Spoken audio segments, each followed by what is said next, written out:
It's another episode of Butt Crack Cycles. My name is Paul. This is my YouTube channel. It's, for the most part, all about old Harleys. And today we're going to continue a series that I've been kind of slowly working on over the last, 6 or 9 months or so. And I want to talk about today the post-AMF days. Willie G and the other shareholders coming in and buying back the company from AMF. And was this a good thing? Was it a bad thing? Did it save Harley? Did it ruin Harley? How did this affect the Harley Davidson that we know right now today in 2025? And speaking about 2025, I'm filming this video in April of 2025. Everybody's talking about tariffs and President Trump and other countries and international trade. I just want to take a quick minute and plug myself since I work for myself. I've got 2 shirt designs. This one and that one. We've got the cease and desist shirt. This shirt is printed on the front of the shirt. And the original Butt Crack Cycles design done by my buddy Jeremy Thomas. And these shirts are now and have always been printed on Made in USA shirts. So I just had to throw that out there. If you want to grab a shirt and support an idiot who's working for himself in this economy, you can grab them on my website, buttcrackcycles.com. If you've been watching this channel regularly for the last, year or so, you know I've been doing these shop talk episodes where we sit out here in my little pitiful excuse for a shop, and we talk about some stuff in Harley land. Sometimes it's just purely my opinion. Sometimes it's more facts. I've been trying to do sort of a slowly evolving series of Harley history stuff, though. And the last one of these I did talked about, did AMF save Harley?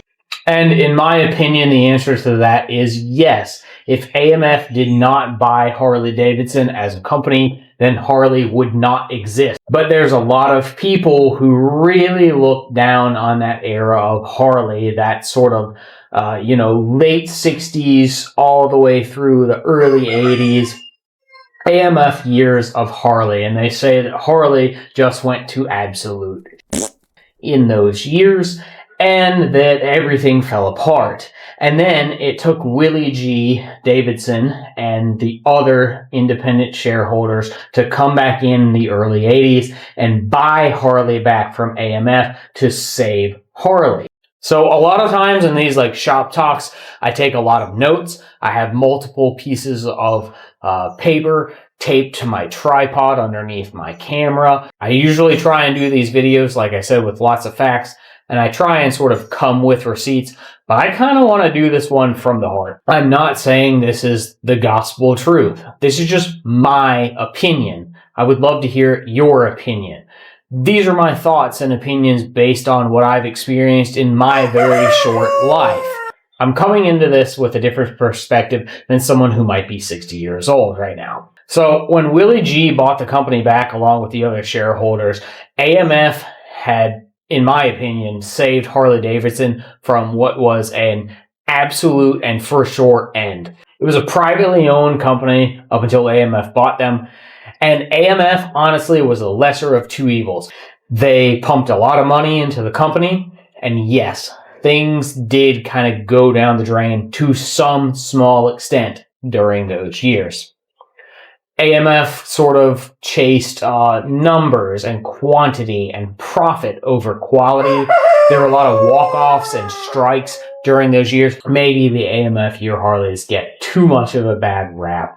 And now, 40 years removed from it, really any of those year bikes, the quality of them is more of a reflection of whoever has owned them and been their caretakers over the last 20 or 30 or 40 years than it is over how they were built at the AMF factories. But enough about AMF. Let's get to those post-AMF years after Willie G and the shareholders bought the company back.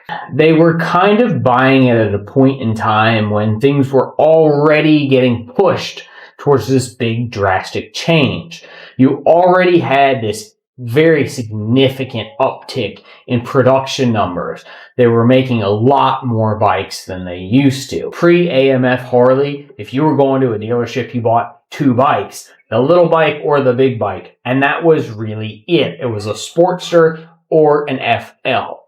By the end of the AMF years and the start of the buyout, we started seeing this like more fleshed out, rounded out model lineup. And in the post-AMF years and the Willie G years, that really just went crazy.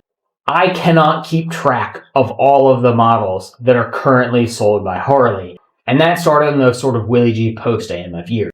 If the 1980s was Harley Davidson's turnaround from the late 60s being foreshore bankruptcy and the 70s being this era of like tumultuous strikes and being owned by a multinational conglomeration, the 80s is the turnaround era. The 90s is sort of Harley Davidson's consolidation.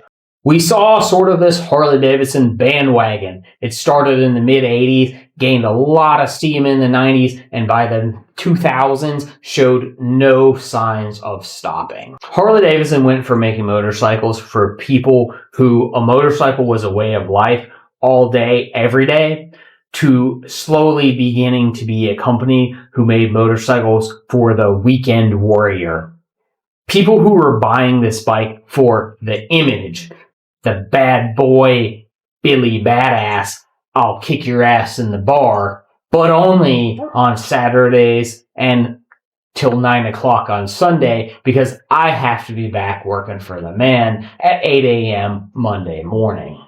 By the early to mid 90s, and especially late 90s, early 2000s, the people who were buying Harleys weren't buying a bike for features, performance, or any of those things. Maybe a little bit they were buying it for comfort. They were mostly buying it for an image. By the mid-90s, Harley was selling bikes more on like their styling than they were their engineering, which isn't to say that Harley really kept up with engineering through the 60s, 70s, or 80s. Anyways, these have always kind of been like antiquated bikes to begin with, but instead of even making any effort to push the envelope of engineering, Harley was really just cashing in on that like Americana nostalgia vibe by the 90s. And this is at a point in time in Harley history where they finally had the money to actually engineer some that was good. They finally had the money to make something that wasn't just a tractor engine, and they deliberately chose not to in order to try and just capture that nostalgia. I'm a biker. I've got my ape hangers and my bandana and my vest that I just bought at the dealership on my brand new bike that I just financed from the dealership. And I'm going to go ride on the weekends in the warm months when it's sunny with other guys just like me. And you had that sort of Harleywood effect in the 90s. And you got Sylvester Stallone and Cher and Bruce Willis and these other 90s Hollywood stars buying them. Malcolm Forbes even made his own hyper-exclusive, super ultra-rich Harley club for other extremely wealthy Harley owners in the 90s. And if that isn't the antithesis of what those bikes used to represent 20 years before that, I don't know what is. So as Harley sort of came into the 90s, made its way through their 90s, and got into the early 2000s, they were, for the very first time in their life as a company, faced with record production numbers, record sales, and record profits. And the Harley Davidson that came about in the 90s after that sort of Willie G buyout, for me, is a different Harley. Those are different riders. Those are different people. I don't have anything in common with the man who goes and rings the bell in the Facebook Live video at his local Harley Davidson dealership when he buys the 2025 Road Glide Limited for $68,000 at $1,200 a month financing. And I think this is why I didn't script this episode, why I didn't make a bunch of notes or have a lot of numbers and facts and figures to sort of back up what I have to say. And I don't want this episode to come off as if I'm like gatekeeping Harleys, saying that if you started riding a Harley at a certain point in time, or if you ride a certain year model bike or wear certain clothes, then you're not a real biker. That's not at all the point that I'm trying to make in this video. I myself have only been riding for several years, and I'm far from like the biggest, roughest, toughest outlaw badass on the planet. The point I am trying to make, however, is that in my opinion, sort of as like a Harley historian, looking back on those post-buyout years, there's a definite push by Harley Davidson in those Willie G years to sort of clean up their image. And we saw the image of Harley bikers go from people who were sort of on the fringes of society, outlaws, dirtbags, miscreants, criminals, was the image for so long. And then over time, we saw that image soften and change, and the corporate push against that outlaw image and more in favor of our bikes are for anyone. You don't have to be an outlaw. You don't have to be a dirtbag. You can be an accountant named Steve who goes through a midlife crisis in 1999, goes to his dealership, buys a brand new bike, a vest, a bandana, and a t-shirt with a wolf howling at the moon, and now you are a cool guy on Saturdays and Sundays. Again, be whoever you want to be, ride whatever you want to ride. Just enjoy life, and if it's on two wheels, that's pretty cool with me.